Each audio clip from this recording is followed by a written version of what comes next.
The market right now feels very similar to how it did back in early 2020, when I can remember new projects started to launch their tokens because, of course, the teams knew if they launch right before the Bitcoin halving, they're going to gain maximum exposure to the overall market, whilst, of course, benefiting from the massive inflow of dumb money. Now, there's an altcoin that launched 6 days ago that I want to introduce you to that is very similar in terms of the structure and arguably even better than the likes of Celestia, which of course has 10x since launch, and also Manta Network, which 2x since its launch a couple weeks ago. Right now, again, it's very similar to those, and in terms of the multiples, can do the exact same. So guys, pay attention today. It's one of the best altcoins, honestly, I've come across so far in the bull run. Pay attention, it's going to be worth it. Now, look, if you do enjoy the content at any point, or think to yourself, hey, I've learned something new here, support my work by dropping a like on the video and also subscribe so you can achieve your crypto goals. So this project's market cap is currently about 400 million, which sounds like a lot, but just remember,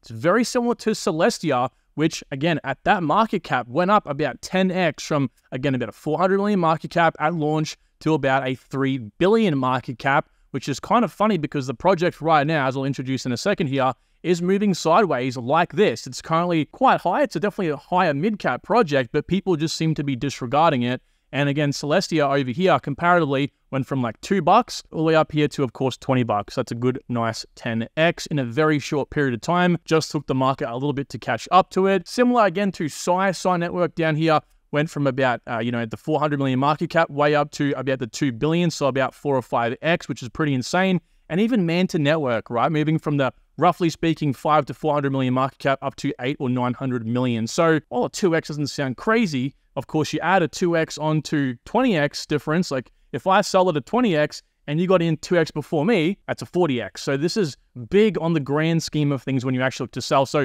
it's why it's important to get into the projects early when you first hear about them rather than waiting around. Of course, not financial advice, not telling you to buy. What is the altcoin? It's called Altlayer. Now, you might have seen it trending, okay? It is kind of trending right now, which is funny, but at least it's just moved off the trending page. It's funny because it hasn't really moved too much in price. If we click all, again, it launched like 6 days ago.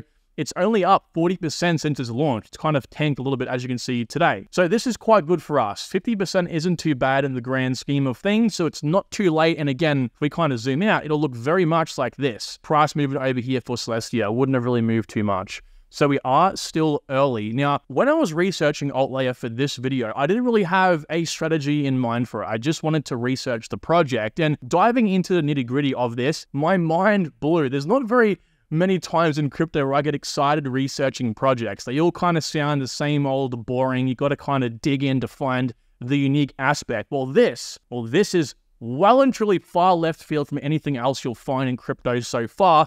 And it's built around a new narrative that's been created from the bull run, which is around layer 2s on Ethereum, which, as we know, is the best performing narrative so far this bull run and likely will be. So today I have a jam-packed video for you explaining briefly how it works, what it offers, tokenomics, as well as the price prediction as well. So stay tuned to the end. Trust me when I say it'll be worth your while. Am I looking to buy this token? Absolutely. Is this a shield paid video? Did I get sponsored for this? No. I will always disclose that, and I don't think these guys in this market cap range would ever want to be sponsored, okay? So with that disclaimer out the way, let's begin. Now, as we know, Ethereum and layer 2s are becoming a more prominent part of crypto. Of course, Ethereum recently moved away, from its whole scalable layer 1 where it wanted to have everything done on Ethereum, transactions, settlement, all that sort of stuff. Now it's saying, hey, layer 2s, you guys do the execution, you guys process the transactions, and you just put everything on me for final settlement. So at the end of the day, everyone's happy, safe, it's all secure on Ethereum. Well, as we know, it's a great business model. I think Ethereum is moving that way, but we haven't really had the optimum level of layer 2s, right? A lot of these layer 2s have a big centralization problem. They are very centralized, often going through one single node for transactions to be approved. And there's a whole bunch of flaws that come with this design as well. But Altlayer looks to not only fix that, but also allow new rollups to basically spin up like that, which is going to enable a whole bunch of new use cases for Ethereum. So basically, there's two things basically that Altlayer does, but one of the main things here, it takes again, the whole layer 2 approach, which typically takes millions of dollars and years to build and convince people to come on and be a validator and do this and do that, takes it all, and it takes all the existing solutions, bundles it up and says, hey, we're going to offer all of this in a nice modular design. There's a nice buzzword for you all, modular, and allow anyone to come in and create their own layer 2. Hell, even I could go ahead and create my own layer 2 with these guys. Wouldn't actually be a bad idea at all, okay? And so again, kind of like Celestia sort of breaks apart the bottom layer of how to build a blockchain over here, data availability, these guys also offer a whole bunch of other blockchain services for execution, which is how the transactions and smart contracts process things. It breaks up settlement, so you can use Ethereum, Optimism, Arbitrum, a whole bunch of different networks to finalize your transactions on. It even offers an interoperability layer as well, so it allows you to use a whole bunch of different sort of protocols to interact with, the crypto market, basically. And again, it breaks it all apart in a very granular way, which is really interesting because it just makes it more flexible for not developers here, guys. We're not looking at developers, we're looking at new businesses. As a Web 2 business owner, I might want to come in and leverage AltLayer to actually build a Web3 use case within my company, okay? So all in all, it's a plug and play for new businesses looking for application specific. What is this word? Application specific just means that a blockchain, or in this case, a layer 2, specifically designed for one thing. We see time and time again, like Injective Protocol, for example. This is a layer 1 blockchain, basically, but it's application specific because it's focused only really on markets, basically trading services, that sort of thing, okay? Whereas a general purpose blockchain or service can do anything. It allows people to build specific, or any sort of application on top of it, like decentralized application, it might be DeFi, Oracle, whatever it might be. So all in all, it basically allows businesses to create a specifically designed layer 2 for one purpose, or one that's designed for people to come and build on. So the main thing that they're trying to do here is make layer 2s easy to develop, fast to develop, and require little to no coding experience. Like, I'm talking nothing. You'll see here in a second with their launchpad. Rollups can be created for a short-term purpose, then shut down. This is one of their novel use cases called ephemeral rollups. Yes, I had to look that up to actually pronounce. I get it wrong every time. Ephemeral. Anyway, these are really interesting. Again, it's a novel use case. It hasn't been done before, allowing layer 2s to spin up for a certain time, a short period of time, and then decay, basically. So maybe it's for a developer who has, some sort of application built on top of Polygon, and he's like, we're going to have 10 million users come on for 1 month or for a specific time period, and my dApp can't process that. The transaction fee is going to be crazy. Maybe they're a dApp on Ethereum. Maybe they're quant, and they're going to have a massive inflow, so they can spin up one of these ephemeral rollups for a month or for a little short period of time, run it through quickly, and then close it off. And it's still, all those transactions are visible on whatever network they decide to settle on, okay? This is really interesting, and I quite like it, to say the least. So that's a whole new use case, and I think, again, layer 2s are really powerful. They're a lot more customizable than what it normally is for a decentralized application. You can do anything. Again, you can customize your own everything, basically. And if you can make that a quick and easy process and allow them to be shut down, I mean, that is absolutely groundbreaking, right? So the end result is thousands of general purpose, again, things that allow anything to be processed on top, any sort of service, and application-specific layer 2s on Ethereum. So that example I showed you before, imagine all of these circles now being either these ephemeral rollups, temporary rollups, or also, long-term rollups, similar to even the existing general purpose rollups like Optimism, Arbitrum, ZK Layer, ZK Sync, Manta, so on and so forth. Okay, so lots of use cases here. And if I can kind of bundle this all down, there's 2 main use cases, 2 main services that AltLayer provides. That's basically one of them. What I've just gone through right there is one of the 2 use cases, which is rollups as a service. Just like you have software as a service, you provide something in digital form as a service, right? Well, it does those 2 things. As I said, ephemeral and also persistent rollups. So again, ephemeral means temporary rollups that can be created and shut down for specific thing, and permanent, of course, being used forever. And we also have then the restaked rollups. This is another really big use case for these guys, and they've actually worked with Eigenlayer over here, another great new project, to bring this to life. There's 3 sort of aspects of their restaked rollups without getting right into the crux of it, called Vital, Muck, and also Squad. Basically, Vital ensures the network remains true and safe by verifying what's called the state or the current, I guess, update of the network in each rollup. Mark actually allows fast finality for either ZK or optimistic rollups. Again, they have the flexibility. And Squad decentralizes nodes in a rollup called sequences who process all transactions. So some of these rollups, right, well, actually, this has never been done before. So all of them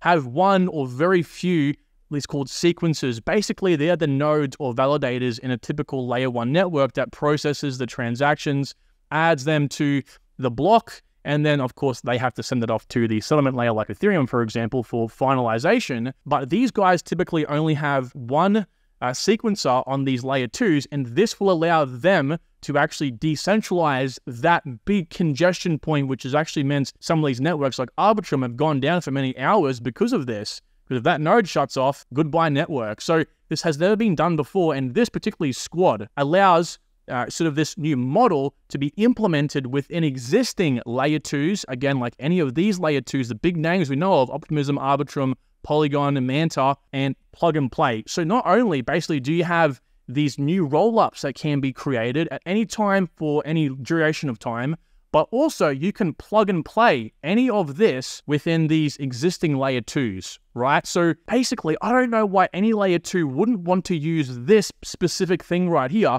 because it decentralizes something that's very centralized that has a lot of criticism for layer 2s. A big part of layer 2s is, hey, these make fast transactions, settle on Ethereum, but there's always this one single centralization point that it goes through. If this is Ethereum over here, you know, and this is the rollup, it all has to pass through one node in the middle, which means if that one node goes down, this and this means nothing, okay? But they're looking to decentralize this middle point. So that's going to be very powerful, okay? So again, basically allowing existing rollups to add/modularize aspects for additional benefits, making layer 2s as decentralized, fast, secure, interoperable, and even open and permissionless as their layer 1 counterparts. That's been, again, a big problem with layer 2s, is this centralization problem, and this will allow them to really prosper all through alt layer. So I think we'll find a lot of these layer 2s moving over to alt layer as well. Now over here, you can see I mentioned before about this new launchpad method. Yes, literally set up and deploy a custom Flash layer in less than 2 minutes. This is their free trial. Of course, they have a paid product for this for developers, but this is part of their rollups as a service. Fast, easy access to creating your own layer 2. The use cases here are insane. So if you thought Celestia was amazing, allowing these networks to have this new data availability layer, well, this allows them to have an execution environment that's decentralized now, as well as a whole bunch of new things. So the beautiful thing is there's 2 different business models at play here, so even more exposure. So let's jump into some of the more important stats here. So narrative and meme. So we know how it works now, but what about the memetic pumpamentals? Well, as you guys know from being subscribed to the channel, I've basically coined a way in which we can analyze projects for pumpamentals in this way. So mainly 2 things we focus on in pumpamentals is the narrative and the meme. The narrative being, what's it known for? Is it Oracle? Is it modularity? Is it a layer 2? Is it a layer 1? Where's the money going to flow into it? And the meme being the velocity, right? How powerful it's going to explode. How unique is it when the money flows in from these narratives? Because narratives, they pump at different times. For example, over here, layer 1s in Cardano, for example, pumped way back before Bitcoin's pump over here a few months before, and all layer 1s pump at the same time, all layer 2s, all oracles, they all pump at the same time. So we have to find these narratives because that's when the project will reach its all-time high. It doesn't all happen with Bitcoin. So with that being said, the narrative is very, very strong with this project. As you guys know from my personal portfolio, I'm looking to hit all these top 10 and top 9 narratives at least twice. And these guys hit 3 10 out of 10 narratives, so lots of explosive potential, interoperability, modularity, and of course, a layer 2s, and also has some sub-narratives, kind of what it's known for. Will likely pump from these as well.